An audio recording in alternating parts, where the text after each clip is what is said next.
सभी साधकों को प्रेम भरी जय श्री राम। भक्तों, कलयुग में भगवान की प्राप्ति कैसे करें? करना चाहते हो भगवान को प्राप्त, तो वीडियो के अंत तक आपको बने ही रहना पड़ेगा। कलयुग में भगवान की प्राप्ति के लिए सरल और सच्चा मार्ग अपनाना बहुत ही ज़रूरी है।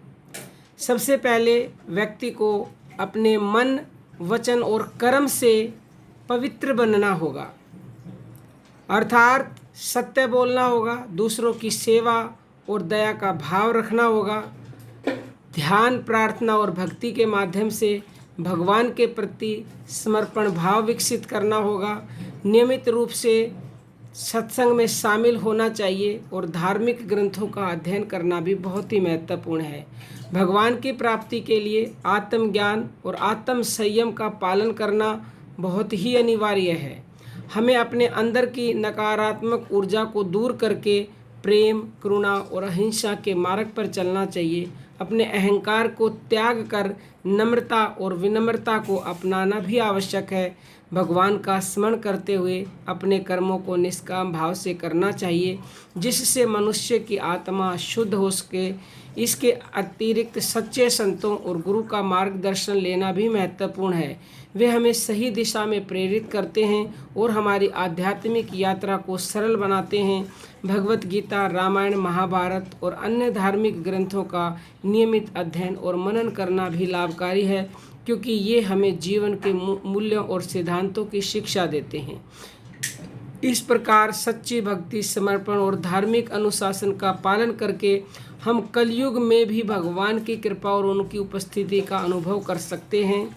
जीवन में शांति, संतोष और सुख पाने के लिए यह मार्ग अनमोल है। और सबसे जो सरल तरीका है, ये तो देखो अपनाने ही पड़ेंगे। आपको किसी का दिल नहीं दुखाना है, सेवा करनी जो बताए हैं, लेकिन जो सबसे सरल तरीका है कलयुग में भगवान को पाने का और वो भी उसके साक्षात दर्शन करने का, वो है भगवान का नाम स्मरण, जिसके लिए संत कह रहे हैं, कलयुग केवल नाम आधारा, सुमर सुमर नर उतर ही पारा। कलयुग में केवल नाम का आधार है और कोई भी साधन महत्वपूर्ण नहीं बताया। केवल कहा है कि जो नाम जपेगा वही भव से पार उतर जाएगा और भगवान उसको साक्षात रूप से दर्शन देंगे। लेकिन कैसे नाम जपना है? निरंतरता से, श्रद्धा से, भाव से, विश्वास से। किसी भी परिस्थिति में डरना नहीं है, घबराना नहीं है। जिस भी भगवान के नाम के ऊपर आपका विश्वास है, जो भी आपके इष्ट हैं, उसी नाम को निरंतरता से जपते रहो, जपते रहो, जपते रहो। तैले धारा की तरह, जैसे तेल की धारा यदि टूट गई तो बिखर जाता है, ऐसे ही नाम छूट गया तो सब कुछ लूट जाएगा। नाम को छूटने नहीं देना है, बीच में एक तार टूटने नहीं देना है, बस जपते रहिएगा। तो वो दिन दूर नहीं जब आप भगवान के साकार रूप में दर्शन कर लेंगे। कहते हैं ना, न जाने किस भेष में आकर काम मेरा कर जाते हैं।